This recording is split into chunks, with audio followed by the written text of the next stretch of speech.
Hey.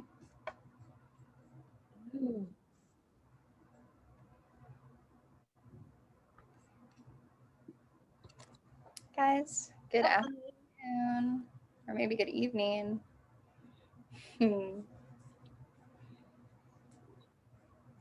What's going on, everyone?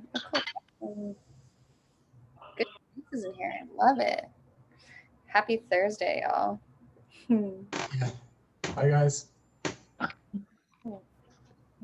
Awesome. Well, this is going to be lovely. We might have a few more trickle in, but I think we can get started. This is an awesome crew. Good to see, I think, some fresh faces to some of you, but I think I've had the chance to meet everyone here, so this is great. I love it. But this is definitely some of your first time at Food as Medicine and maybe one of these community conversations at large. So I'm Tori. I think most people have met me, but I'm the director of community, so you'll probably be sick of my face and or my notes in the Mighty Networks at some point. Just giggling with y'all.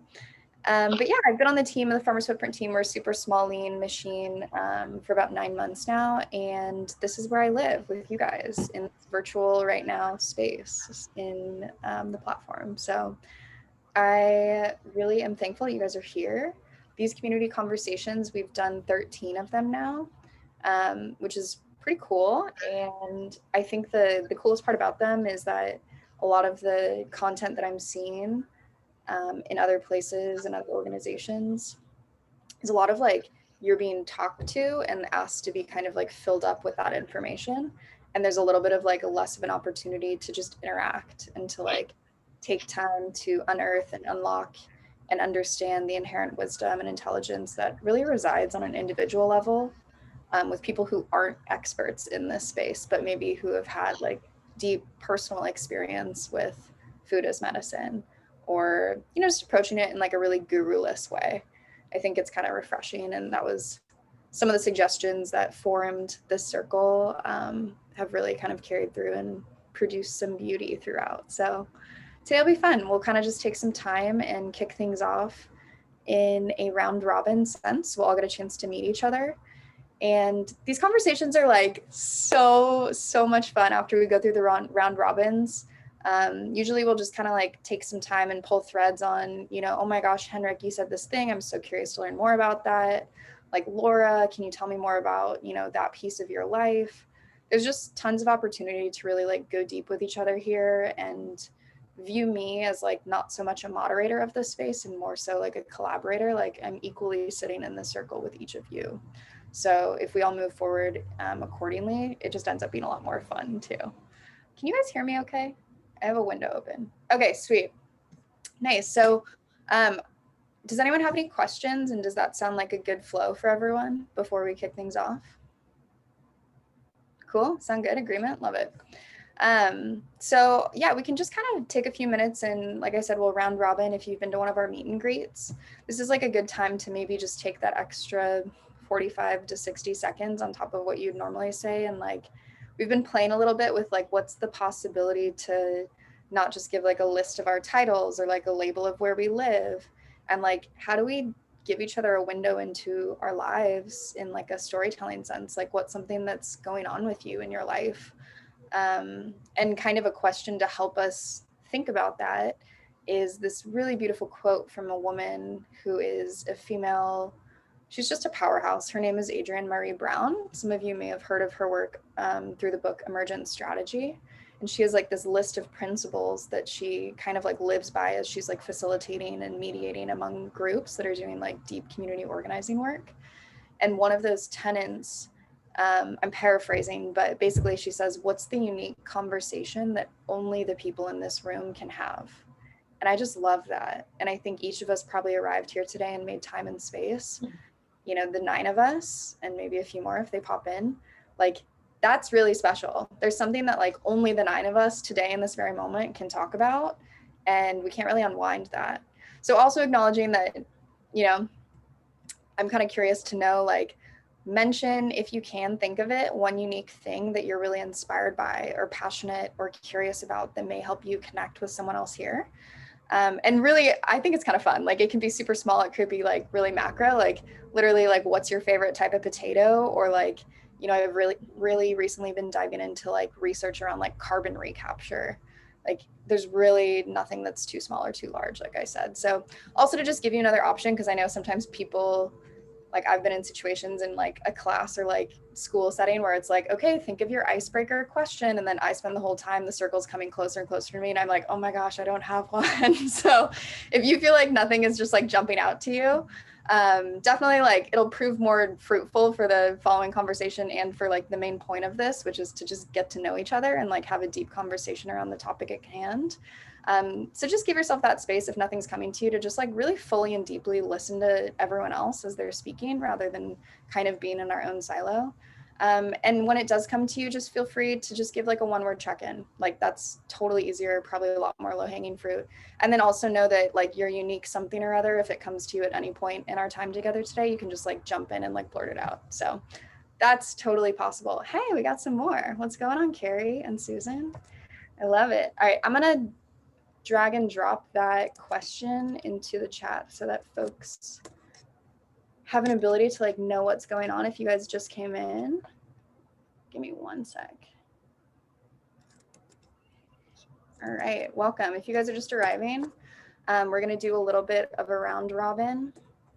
And the one question that I want everyone to hold is you're explaining maybe where you're from, obviously your name, and then what's interesting to you and what brought you to this conversation today. That's pretty much really simple.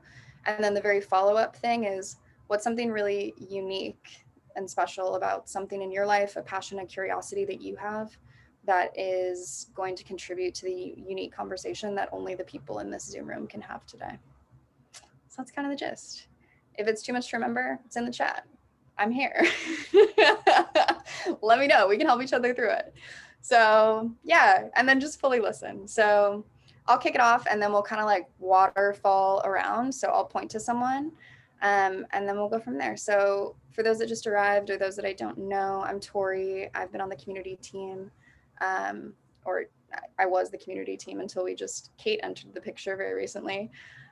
So we've been bumping around a super lean, mean team at Farmers Footprint. I think you guys probably have an idea of what we do at Farmers Footprint, but just if you're brand new and want a little bit of like resolution on it, I feel like we're realizing that our theories of change really center around storytelling and community. And the storytelling piece is really beautiful. We do some of that in the community. There's a lot of crossover between it. But I think the storytelling is so cool. And it's kind of a reflection of what we're seeing in the community of like, what's the human mosaic that exists not only within regeneration and within agriculture, but within the world. This is just like one little kaleidoscope, you know, reflection of what we're all seeing and experiencing out there. So I'm a Southern California native and a lot of things ended up getting me into this work. We can probably chat about it at a later time because you guys will probably hear from me a bunch, but something unique and interesting that I will offer up is that I think one of the things that really excites me about this work is the intersection of like cooking and intuitive cooking. And when you're kind of like being held by the seasonality of the food that you're eating and you're close to the land or like to someone that's growing your food, it just feels like you're kind of like moving with like, oh, there's beets here today. Like, let me figure out what to make with those. Or like, wow, this lettuce is amazing. Like, I can't wait to make something with that later. So that's something that is a passion of mine. And I'd love to introduce Kate to those of you who haven't had a chance to meet her yet. She's jumping on board this summer as our community coordinator intern, and she's rocking it. So Kate, you want to give a little intro and tell us something unique about yourself? Yeah, thank you, Tori. Yeah, I think there's a few of you I haven't met yet, and I'm so excited to meet you and have this chat. I am currently a college student at Whitman College. I'm deeply passionate about the intersection of regeneration, and I haven't figured out the best word for this. And it's not religion, it's not spirituality, but that web of mystery in the world that we are connected to via the earth and via each other. That the regeneration movement is really one of my passion projects right now. And so I guess one of the unique things that I've been inspired by lately. If anyone is familiar with the work of Martin Prechtel, he is an Indigenous author, and he grew up with the Pueblo people in the US, and then a series of events brought him down to a Mayan community in Guatemala, and he was trained as a shaman. And his worldview and understanding of our relationship to the natural world is just so poetic, beautiful, reciprocal, fascinating to me. And I am in the midst of his book called On Grief and Praise, and it's exploring how we need to, in order to heal the earth and heal ourselves, like really sit in our grief in order to see the beauty of that which is around us. So I think a snippet there would be how we can heal we have to heal ourselves in some way in order to regenerate the earth. And what is that intersection, and what wisdom can Indigenous communities offer us there? So just a little one, you know. All right, let's see. Sean, I would love to hear how you're doing. I think you're muted. You're spot on, right? Yeah. Yeah. Hello, good evening. Yes, I know a few great faces there, and I know a few other names. I'm delighted to be with you tonight. Introduction, yeah, I'm coming to you from Tipperary in Ireland, organic farmer. And I suppose you could say I wear a few hats, involved a little bit in environmental education and do a little bit of ecotourism on the farm. And I like sharing the platform with people here as we explore regenerative farming, regenerative whatever, and regenerative agriculture. I suppose for me, one thing that's kind of I'm curious about is what's the potential of the 3, 6, 9, 12 people? What's the potential of the 12 people in the audience if we eat the supreme food that nature can provide? What's the potential we can reach, I wonder?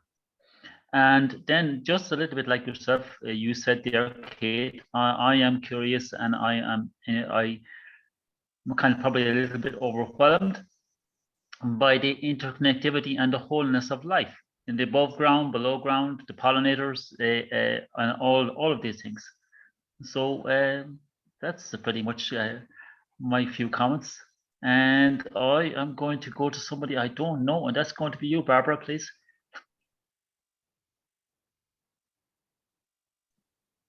Okay, hi everyone, I'm Barb. I live in the Seattle area, just outside of Seattle, Washington. And I've come to this fairly recently. I've had some wonderful chats with Tori, met Kate today too, as well. And I'm really interested in how everything sort of works together. I have sort of a background in ecology and looking at ecosystems and that kind of thing. And I've also had quite a health journey for the last 20 plus years where I've been dealing with a lot of autoimmune type stuff. And I've kind of come to the conclusion that without getting, I've sort of healed to a certain level and I'm kind of stuck at this level and I want to get to the next one. And I think the only way is by eating really high quality food. And I'm just realizing more and more how difficult that is to come by. So that's sort of what brought me here today. I'm really interested in this subject in general. I've been looking at food as medicine, you know, for quite a while now. So yeah, so that's sort of where I come from. And oh yeah, and I need to pass the baton. How about to Laura?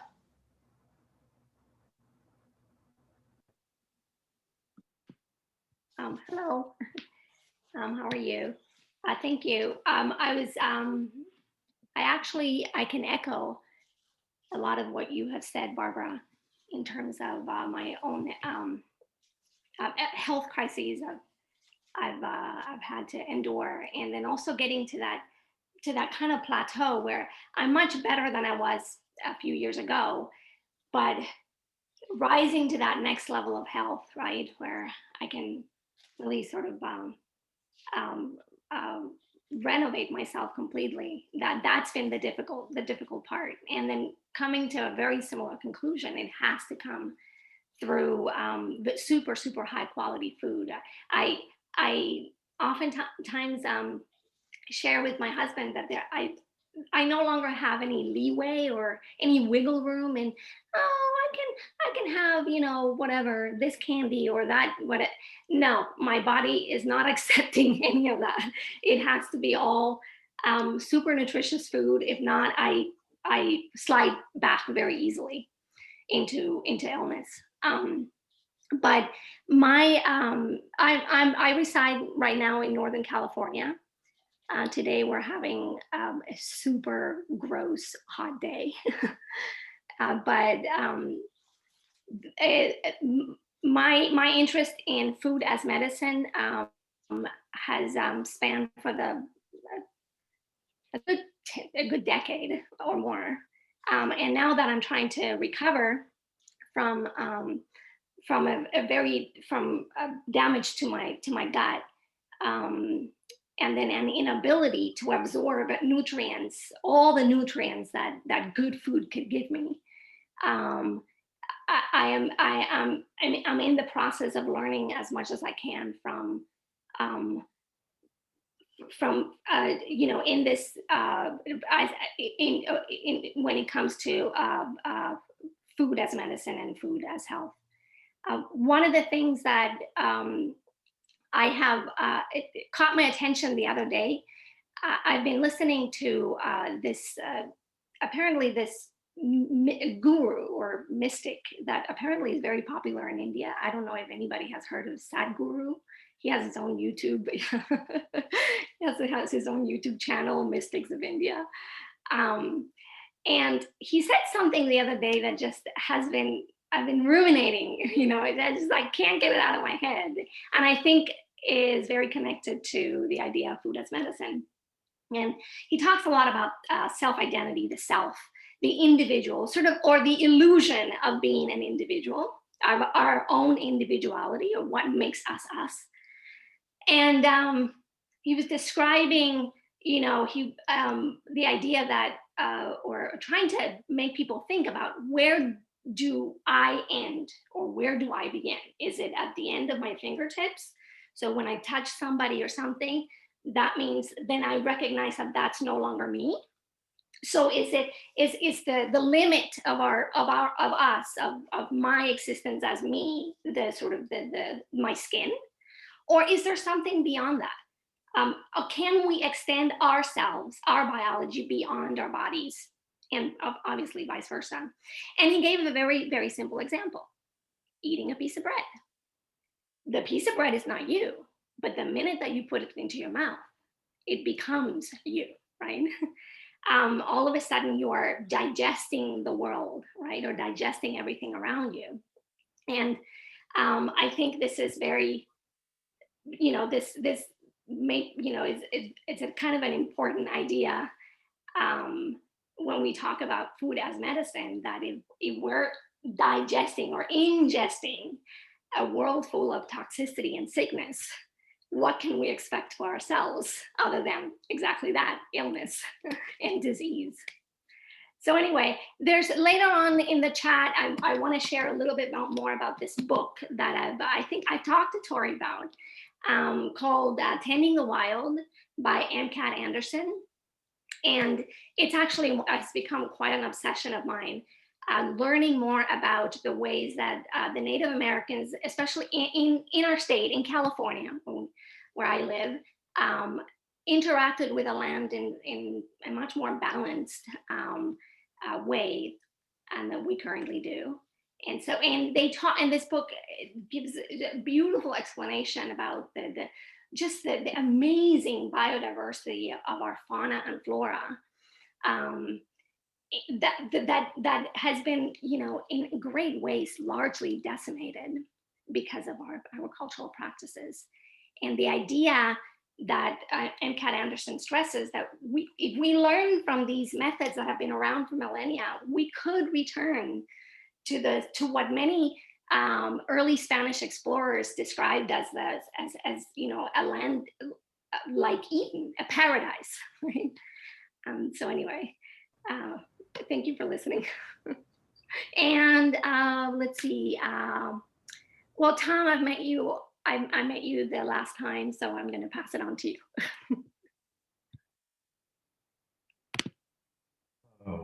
Okay. I think I'm a little short on words today, but I'm Tom, for those that haven't met me. I am in the Northeast of the United States, born and raised, currently in Boston, Massachusetts. I've been to the Food is Medicine, probably since we started this, Tori. I don't know however long you said ago we started, but what brought me to, I guess, this and regeneration is just me regenerating my own body and health and mind and spirit, a number of years ago.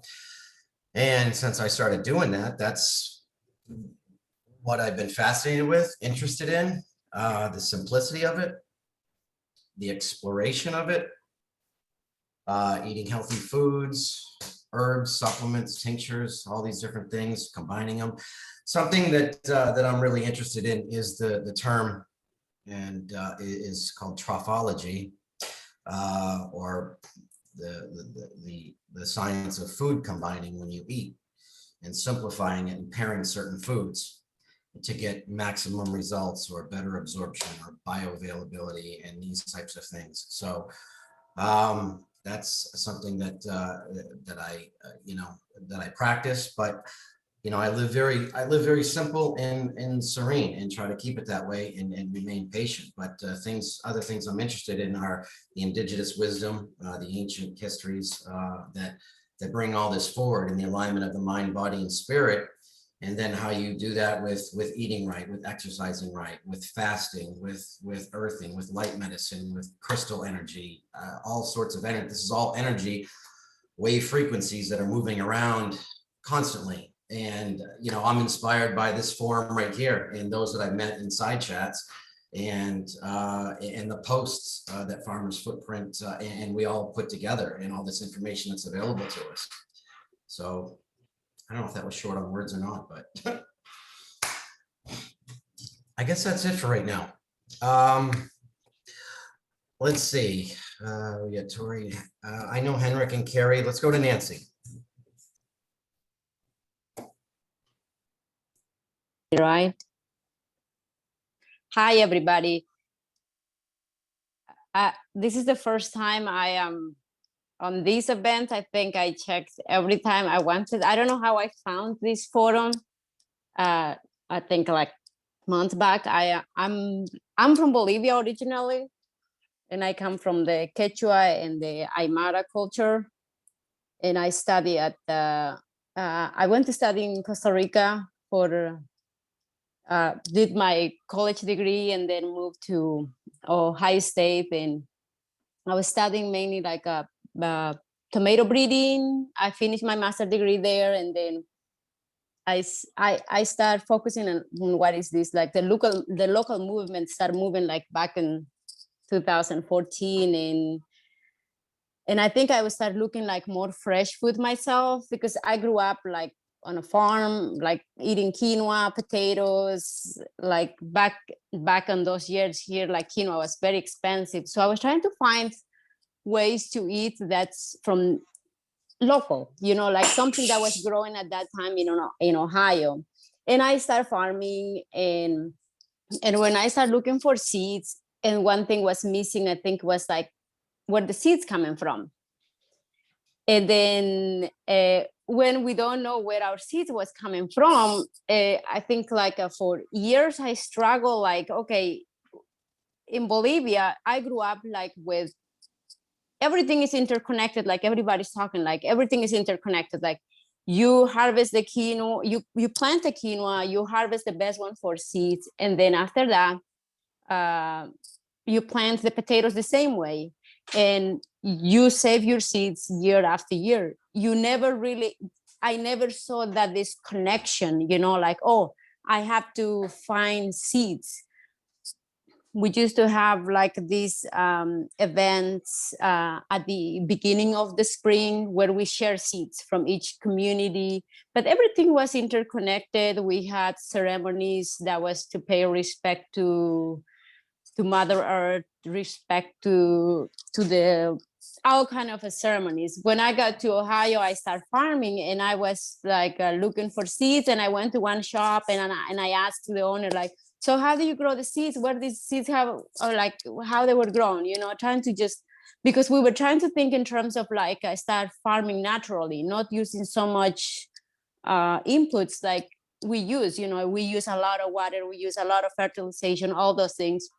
And she told me like, what do you mean what do you mean we're like, where do we get the seeds and what, how do we grow? And she said like, no, we just buy in bulk and then we repack it. And I was like, that's when it got me really kind of hard to me, like how there was no connection, like, because I see the seeds like as the connection of life and death, because a plant dies, but the life carry on from the seeds and still there. And when spring comes, everything sprouts.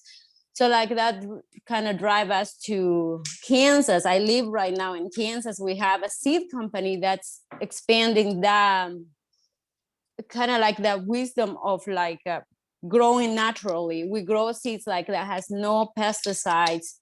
And then also at the same time, like when I came, I think to this photo, it was trying to learn like the local wild plants that is here. We have a farm that is like a lot of wildflowers, and I started reading about it more, like how the Native Americans that used to live here, how they used to use it. And that was like very fascinating to me. It's like we have a lot of natural resources that like we can use locally in every place in the world, every state, like every of you, like wherever you live, that is natural and wild things, and we can use those one as a medicine. I think that was like the main thing. Like, wow, when I found that thing, I was like, wow, these people are really talking like what I think about regenerative agriculture, eating the medicine, and like basically just nurturing ourselves and nurturing the Mother Earth, and just like being respectful and grow as a one. That's all I can say. I will pass it to now. Who wasn't? I'm trying to think. Who didn't talk to Henrik? I don't know any of you, so I will pass it to Henrik. Did he talk? No, that's a perfect choice, Nancy. Thank you. Okay. Okay. Guys, I'm blown away today. This is awesome. Let's keep it going. So good. Yeah, well, thank you so much, Nancy. Well, to make it short, I was born in Denmark on a dairy farm. Then I moved to Ecuador and live here. And if I had a wish for today's conversation, it would be to dive into what's really needed to be healthy, right? And we have food as medicine, and that's a really great topic, but we can dive into that later. And if I should tell a little story of myself, a little odd one maybe, I'm a Psych facilitator. And so today I was having a session with myself instead of with clients. And that was the most weird experience because I got a really breakthrough. I had a really profound revelation. And the thing was trying to meditate on what's my life, okay? What's happening? And if I had to pick any cartoon character that would represent that, what would it be? And guess what came up? Donald Duck. And it was just, I was blown away. I couldn't imagine, and I wouldn't have guessed. And it just suddenly made complete sense to me. And then that would start to resemble or explain a lot of things, because to me, Donald Duck, he is trying hard, right? But he is so unlucky, you know, and he's so struggling, right? And it has just been my life so far. But the good thing is that I said goodbye to Donald Duck and hello to Henrik, because it's in the past now. It's no longer me any longer. That's the beauty of Psyche. You can do that.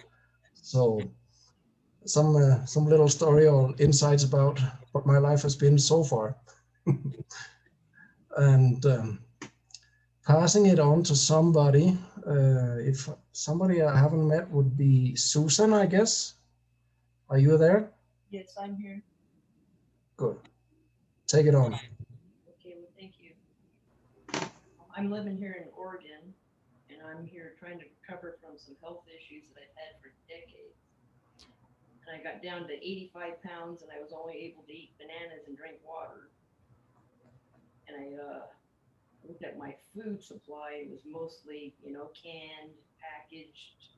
A lot of it was going stale. And I guess my body was telling me, don't eat that. So I went down the allopathic method for years. They put me on all sorts of drugs and whatnot, and it was just full of false hopes and dead ends. So I just stayed away from doctors and started doing research, and I found out that, and this is, you know, some time ago, about 15 years ago, that our food supply was just full of toxins, full of bad vibes.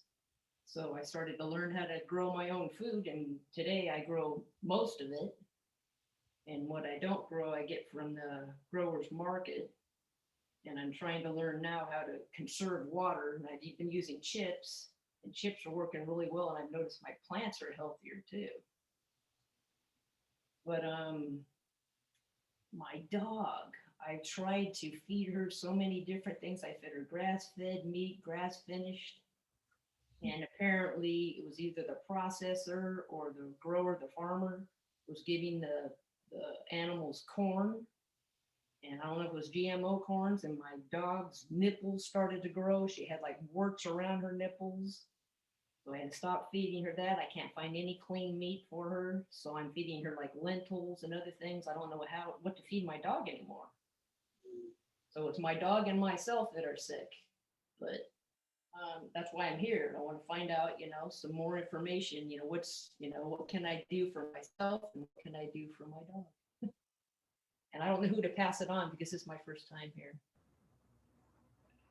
It's awesome, Susan. Thank you so much. That's actually a big topic, is like pet sustainability, and there's some CPG companies focusing on that. I'll try and find a resource for that and shoot it your way. Thanks for sharing. I believe we've just got Carrie and Caprice left. So Carrie, you're on video. You want to jump in?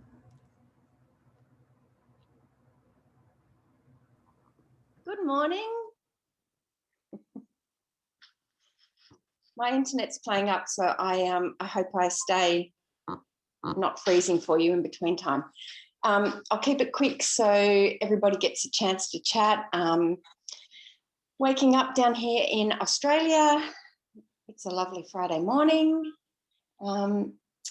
What's the one thing that I could talk about unique in here? I'm probably going to stick with Kate and Laura, I think, with regards to regeneration and food, but more the idea of what lies really not just in between that, but around that, within that it is more than that.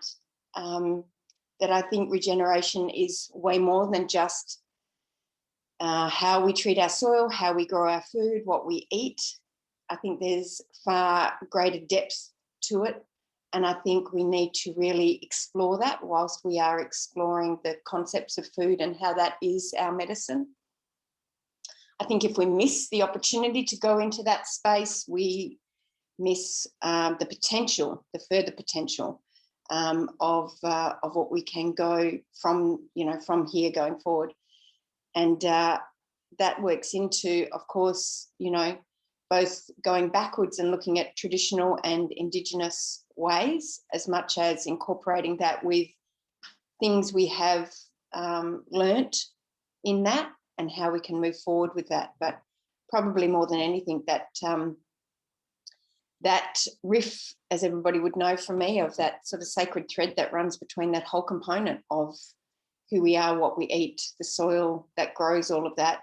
And Laura, if I take it from you, you know, that all of those things are absolutely an extension past our fingers and our skin to the essence of all those things. And it's all completely one. And how we can really explore the potential of that, the potential of ourselves, the potential of all of those things. So Caprice, I think you're up. Awesome, thank you.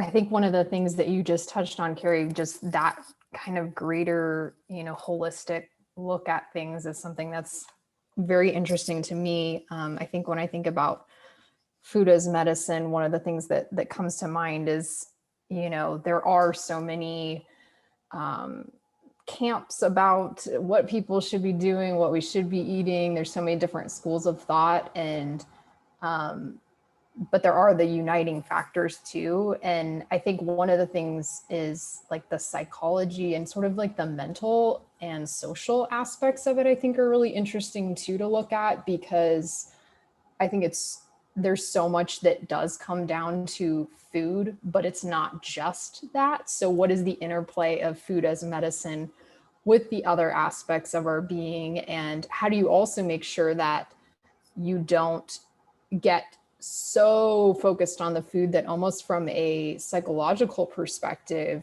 it has like detrimental effects? So that's something that I have seen, I've personally experienced all of that. So, I think that all of these things are so important about the food, but then also figuring out how it plays into like the social dynamic too as well. So, and I'm in Phoenix, Arizona.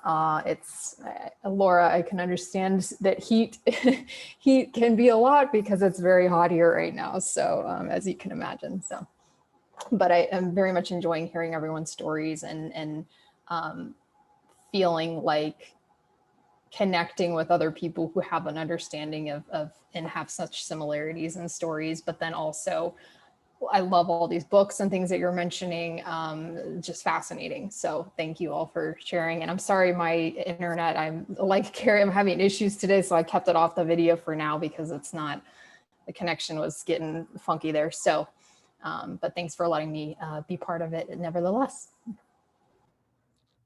Thanks, Caprice. Appreciate it. I want to check in and see if, I think so, but did anyone not have a chance to go? I think we got everyone, right? I wanted to make sure. Okay. Wow, guys, we just spent like a solid 35 minutes hearing beautiful slices of each of your lives. And that was really, really cool. And I'd love to invite everyone, if you're feeling open to it, to maybe just close your eyes in 30 seconds or so. Or actually close your eyes now. And if you feel comfortable, you can keep your eyes open or go off video if that feels better. But just like let that 35 minutes and all of those different little pieces that we just shared with each other, like let's have maybe 30 seconds or so of just silence and like feel something that comes up that you're like, wow, I'm so glad that person said that today, that was really inspiring to me, or I never thought about it that way. And after you feel like something rises to the top, go ahead and open your eyes and just put that in the chat. I'm really curious to hear what comes up for people.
So good.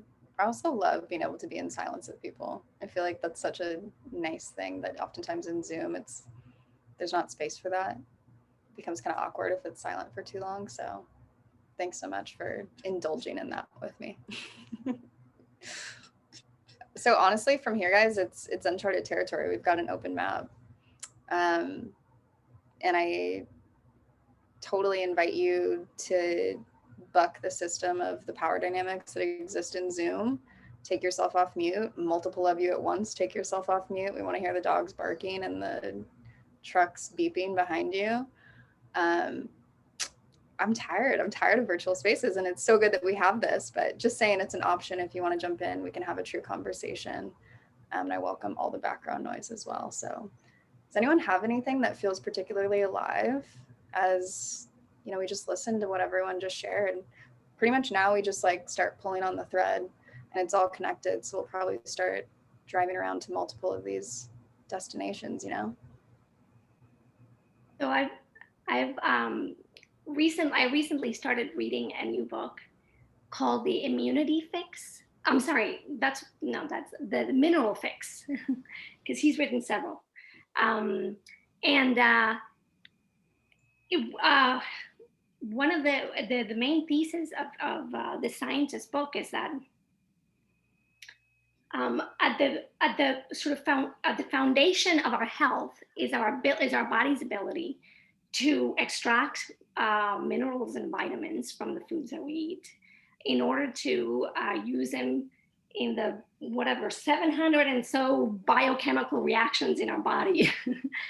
And he has this graph in his introduction, which really blew me away. It's information I'd heard before, but it's very impactful to see it in a bar graph. You know? So it's a compilation of, so it's a bar graph that essentially summarizes 3 major minerals, copper, zinc, and magnesium, I believe. And so a comparison between studies made done comparing mineral levels in plants from 1840 to currently, to, I think, to 2000. Mm-hmm. And the reduction of these important minerals, I mean, pivotal for anybody's health. And we have, you know, reduction levels of 30% or 32% or, you know, and then he goes to say about 1 in 3 Americans has insufficient, if not deficient levels of these essential minerals necessary for life, necessary for health. And the very first time that I heard this idea of mineral depletion in our soils, in our plants, it was a few years, probably 10 years ago, in a National Geographic article. I was absolutely floored. I could not believe what I was reading. And I could not believe why this wasn't like a major conversation in all major articles and newspapers, on news channels, because this is threatening our very existence. Why are we not having a much broader conversation about the dangers of depleted soils and depleted food? And it really spurred me to find solutions, and that's essentially kind of how I landed here, right? And the regenerative process of regenerative agriculture seems, I mean, to me, seems to be the most logical, ecologically sound solution to this looming threat. I think they keep saying that we don't have more than 60 harvests left, and many of us, unfortunately, are kind of blindly living, not screaming at the top of our lungs like the sky is gonna fall. The sky is falling. So anyway, I just want to throw it out there and see if you guys, what do you think?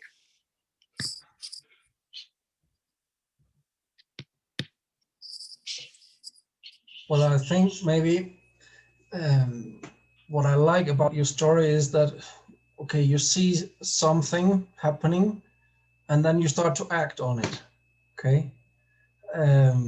You get curious and you want to find out and you start reading books, and that's the beauty, to see that power in people, trying to find answers, trying to do things, you know, because a lot of people would be stepping back and asking the authority what to do, whether it's a doctor or any other. And I think most of the people that are here are trying to find their own answers, and hooray for that. Okay, that's what I would like to tell you. In respect about this issue, there's no doubt that our bodies are made of what we eat. Okay, I like what you said about Sadhguru, and I've followed him for years, and it's totally true. The body cannot be made of something that we haven't eaten. Okay, and this thought about, okay, when does this bread become me? Okay, well, I'm made of bread and banana and whatever else, but it's not me, right? So there's something that I think is very healthy to remind ourselves, okay, we are not our bodies.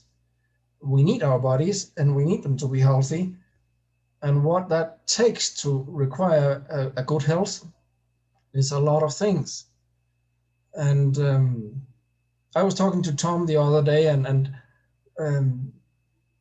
one of the things that I tried to explain is that it doesn't really matter. We should try to put ideology aside, or, you know, what works is the most important, you know. And there's some people who would like to sit and meditate for I don't know how many hours trying to find the solution on a spiritual level. And if it's so simple that you just need to change your vitamins or your minerals or eat more organic, the solution is much more simple, right? But it goes also vice versa, okay? To have a narrow focus, like one of you said, that to only focus on food is kind of limiting. There may be other aspects to consider. And if anybody could just keep an open mind, that would be amazing. If we were able to do that. It's pretty hard because we've been taught for decades now that, I mean, you are what you eat, and every solution, if there's a problem, you need to take a pill, right? So it's a matter of eating something to fix something. And those two things, that everything needs to be fixed by eating medicine or a plant or whatever. And I totally respect that food can be medicine. It definitely can. The thing that I'm considering is, what is the message that we're trying to get to the world, okay? And if somebody else who is from a completely other place on the planet listens to the conversation and think, okay, food is medicine, that will solve everything. Okay, we've kind of heard those extreme points of view before, that there's one solution. And it rarely is so, right? So if we are to get in contact with more people and have them listen, the message is food is medicine, how can we present that message in a way so it doesn't sound so extreme, right? That this is the how to be more inclusive in that message, so that people don't look down because they have heard this. Okay, there was another one of you, I don't remember who, but said that we've had so many, you know, what you can, what you can't, and it has all been, I mean, you need to go keto, and people go down that road, and others, then later they say it needs to be non-carb. Okay, people go down that road, and you get up with the same result. It doesn't always work for everybody, right? And so how can we present the message food is medicine in an open way? That would be my question.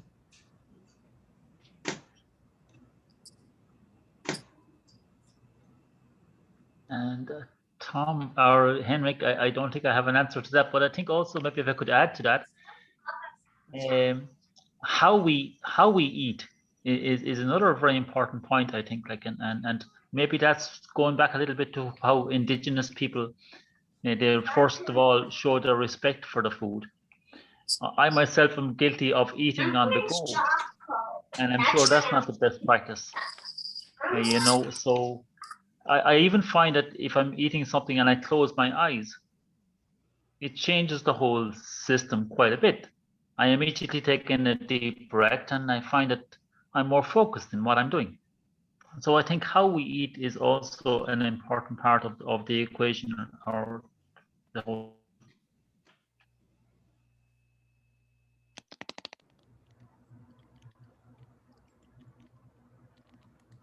Barbara, I didn't know if you wanted to jump in. I think the mic just moved there on mine, but no pressure. Okay. Yeah, sure. I was just thinking that, you know, so much of food isn't, it's, you know, we're starting to analyze, we've learned about minerals and vitamins and all of this, and we're always finding out more and more components of food. But the energetic component, and this is where, you know, our science is still kind of in its infancy, but there's a big energetic component to food, right? And so how it's grown and how we are when we eat it, and all of our individual, you know, we all have our own unique bio makeup, and we all have our own unique qualities. And so there's so much more to food than just sort of the chemical components. And I think that's maybe what we're hinting at here. And that's what makes it such an important topic, because it isn't just food in the sense that we think of it. Food is the process of eating it, of gathering together in community, the energy exchange between people who produce the food, people who cook the food, people who are eating the food, serving the food. It's the whole system. And then all the various energetic components that make up the food that we're eating. And I think that's where true health comes from. And I think we've gotten so far away from that, that it's hard for us even to really understand what we're missing at this point, right? Because and maybe there are some communities in the world that have that. But I mean, it sounds like what Nancy had in Bolivia was a little more, you know, there was some aspect of that, right? There was, you know, or I don't know if I got her country right, sorry, my memory. But there's some aspect of that community and knowing where the seeds come from and knowing, you know, who produced them and everything. And so we've gotten so far away from that, and we're just analyzing our food into chemical components. And that's the problem with all these diets that are saying, you know, try this, try that, try this. If you just look at the chemical components of food, we're missing such a big part of it, and we're just touching the surface of it now, I feel. That's sort of my... I agree completely. That's been a revelation of late, that if I want to move on to the sort of the next level of regeneration in my body, a spiritual component to that regeneration is essential, is very important. And one of the things that I very much recognize has been missing for quite some time is meaningful connections with others. In the past, I don't know, for the past decade, I've slowly but steadily narrowed my world of connections. And with this pandemic, we've become even more isolated. And I think that may have been definitely a triggering factor, or kind of a dimension in degrading my body. And so, yes, definitely. I think Dr. Zach Bush gives a beautiful anecdote about a meal with friends that he had once, and this couple from somewhere in Europe, I'm not sure. They were hosting the dinner, and and he gave up and gave a speech about the quality of the food and how everything was put together. But the lady corrected him, saying, it's not really about the quality of the food. it's about who you have the food with. It's about this interaction between human beings. That makes the food so delicious and so much more so much more potent than if we were just eating it, staring at the TV or something like that on our own. And I think also you have some kind of intuition about what food to eat if you are like balanced in your chakras, right? If you have less stress in your life, you will know what the body is asking for, right? If you listen to that inner wisdom, you have some good guidance. And not so technological as Barbara said, you know, we don't need to study so hard and calculate and weigh everything if you listen to the body. But to be able to listen to the body, I mean, in this stressful world and this stressful time with all the fear going around, and I mean, that's a hard one, right? But if we can get to that level where we can tune into that wisdom, I think we get some good help.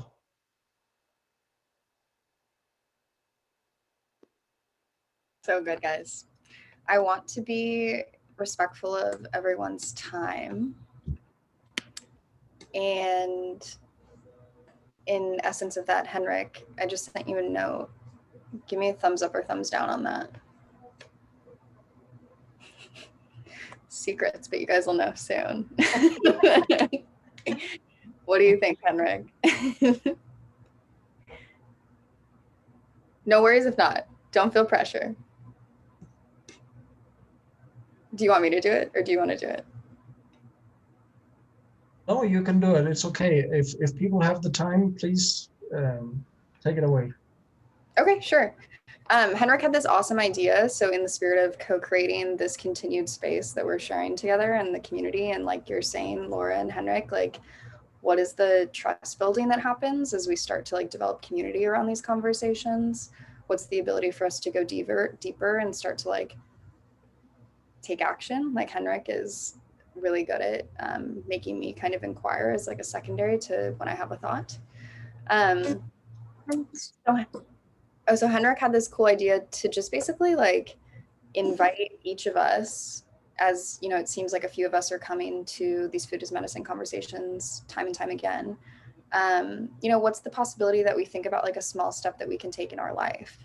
And feel free to jump in if anyone has any ideas, but it could be as simple as like switching your toothpaste, as an example that Henrik gave, or reading an article or sharing an article, or maybe it's, I don't even know what that might look for you. Maybe it could be going to a health clinic and asking a doctor their opinion on, you know, what is medicine defined by in their eyes, and then going to a farmer and asking what is medicine defined by in their eyes. So if anyone knows today what that little small step is, even if it's like finding out the species of a potato that you like, I don't really know, whatever brings you closer, drop it in the chat now. And then when we check in, probably in about 2 weeks, we'll do another one of these at the end of June.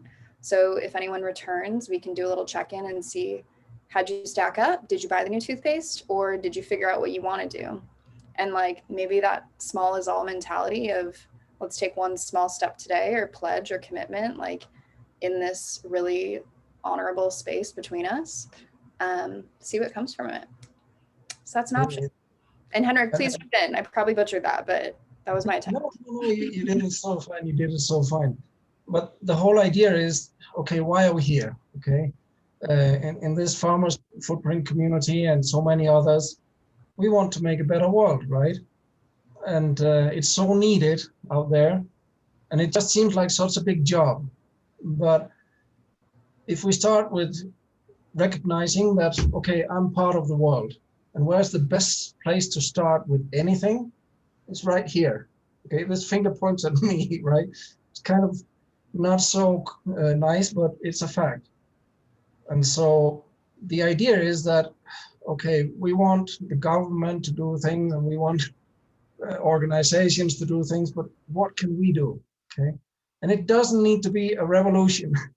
Like I've been talking to Tom and Sean and Tori about this toothpaste, and now I got it. Okay, I got it. I had to drive 30 kilometers to get it, and finally I got it. But that's my little part, you know, and so at least now I'm not throwing any more microplastic into the ocean every time I brush my teeth.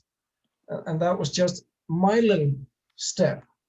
And the thing about, if we could, in a community like this, say it out loud or write it in the chat, something that each of us could think of or come up with, and that would be somebody checking on you next time. And only, I mean, nobody's going to blame anybody for not doing it. But the point is, you know, I'm just as bad with procrastinating as I think many others. And so now that I told Tori about my toothpaste, I needed to go and get it, you know. And so if Sean is willing to say, okay, what can I do? It doesn't have to be personal. It could be whatever you could think of that could create a better world. And it could be a baby step, you know.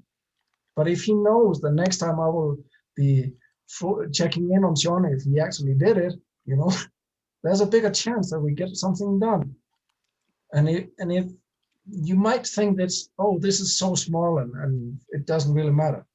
But I bet you, if we do this during a year, I mean, if whatever meetings or whenever we see each other, imagine doing some 52 small steps, okay? After a year, it actually sums up to something. So, and the other thing is, you get inspired by what Kate comes up with, or Carrie, or Tom. I mean, that's the good thing about this, you know, because, oh, Carrie, she got a really good idea. I want to do that, you know. So that's what it's all about. Oh, beautiful. Ladies and gentlemen, this was fabulous. Henrik, thank you so much for putting the cherry on top there. I feel like you put a bow on it in a way that was really, really beautiful. And thank you everyone for sharing. If you didn't have a chance to drop one in the chat, feel free to comment it in the event where you RSVP'd afterwards, and we can kind of check back in with each other. I wanted to share in the meantime, speaking of microplastics, if you guys are free in just 1 hour, Four Sigmatic is hosting a zero waste workshop. So food as medicine, microplastics do end up making it into our food and water systems, and then they go in our body. So yeah, zero waste is pretty dope. They focus on non-toxic and plastic free. So that's one potential event coming up for y'all to take a peek at. And then also we're hosting a conversation around rekindling earth wisdom in the field of education. So kind of that intersection of holistic education as well as agriculture. Like, what's the potential for that to be a learning medium for children? What's the potential to look at parents and teachers and children as whole beings rather than, you know, vehicles to be filled up with knowledge? So that'll be happening next Tuesday. And then, like I mentioned, we'll be having another one of these conversations at the end of this month. So sometime probably the last week, early in the last week of June, before we all skedaddle off into the holiday that's coming up, holiday to some. And the last thing that I wanted to say is, this is a really open space. I think another commitment I'd like to bring is to bring a friend, or even bring my mom. My mom's come to some of these and it's like the most wholesome thing in the world. So like, who's someone in your life maybe that could benefit from just being a part of even 30 minutes of a conversation like this? And if they'd be open to it, tell them about it. Pretty simple. So with that, I'll release you guys back into the wild. Super appreciate your time. Have a really beautiful rest of your evening, guys. Thanks. Thank you all. This is wonderful. Thank you. Yeah. Cheerio, bye-bye. Wonderful. Great group. Great conversation. Thanks, guys. Thank you. Thank you all.